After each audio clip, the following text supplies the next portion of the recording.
recap of yesterday and then finish that last part. So yesterday we talked about polar coordinates, right? Something that's in the format of r theta. So something like 2 and then 3 pi over 4. So if I wanted to graph this, I go to 3 pi over 4 and I go to the second ring. That coordinate point would look like that, okay? Have a good break, Alec. And then we talked about how to find additional points. So the two ways to find additional points or names of the same point is to keep r the same, take theta, add and subtract 2 pi, or change the sign on the r, take theta and add and subtract pi. And then we did conversion. So if I'm going from r theta to xy, then I do r cosine theta and r sine theta. And if I'm going the other way, xy to r theta, then we first locate the quadrant so that we know which angle to pick. We do r equals the square root of x squared plus y squared, and we say tan of theta equals y over x. And that will produce two answers, but we pick the one based on the location of the original coordinate point. So if I had like tan of theta is root 3, that's really pi over 3 and also 4 pi over 3. But it would depend on where my original point lies as to which one I would pick. Any questions on the stuff we talked about yesterday? Because all that's obviously polar. Today we're just going to do the part that's on the calculator. So we did conversion using the regular format, which is like the bottom right, which you will get tested on. But then there's also conversion that you can do using the calculator. So if your coordinate points are not unit circle based, then you wouldn't be able to do the process that we just did. You would never be able to find a theta that has a tangent of like 1.2. It wouldn't happen. And you couldn't do r cosine theta and r sine theta if your theta is not unit circle. So that's when the calculator comes into play. So the first thing we have to do is we are switching modes again. This time our mode has to be in polar and radians. So it's probably already in radians unless you switch it to degrees for another class. But when we switched it the other day, we switched it to parametric to graph that.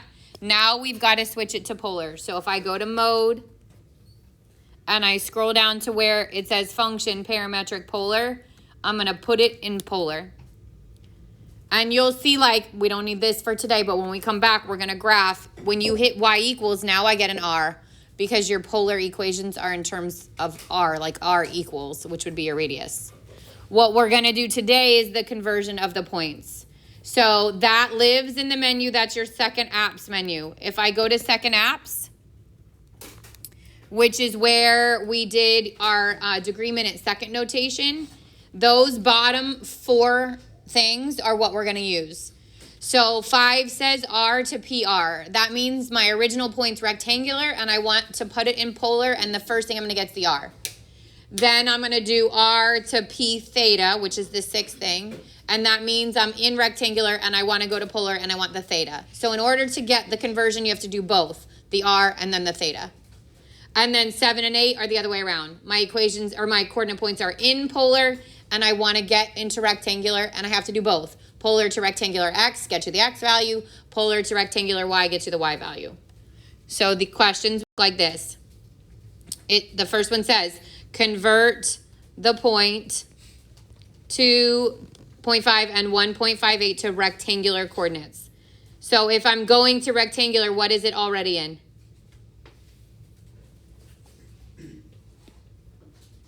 Polar. So I'm going polar to rectangular. To do this, I have to do twice.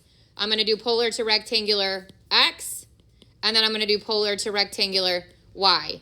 So I'm going to go polar to rectangular x, which is the 7th thing. And then I type in my coordinate point with the comma between it. So 2.5, commas over the 7. 1.58, I hit enter. And that's the x coordinate of my rectangular. So negative 0.023. Then I repeat the process second, apps, and I go polar to rectangular y. 2.5 comma 1.58, and I hit enter again, and that's the theta part. It would be 4998, which bumps it, so it goes to 2.5.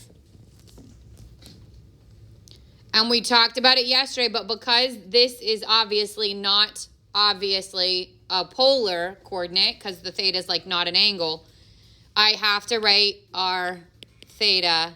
No, sorry, this is my xy. Xy equals.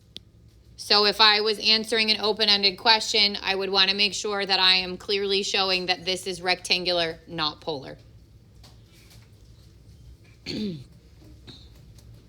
Questions on that one? Okay, then B is convert to polar. So this time I'm going rectangular to polar. And I'm going to do twice. Rectangular to polar, the first thing on the list. So I'm going to go second apps.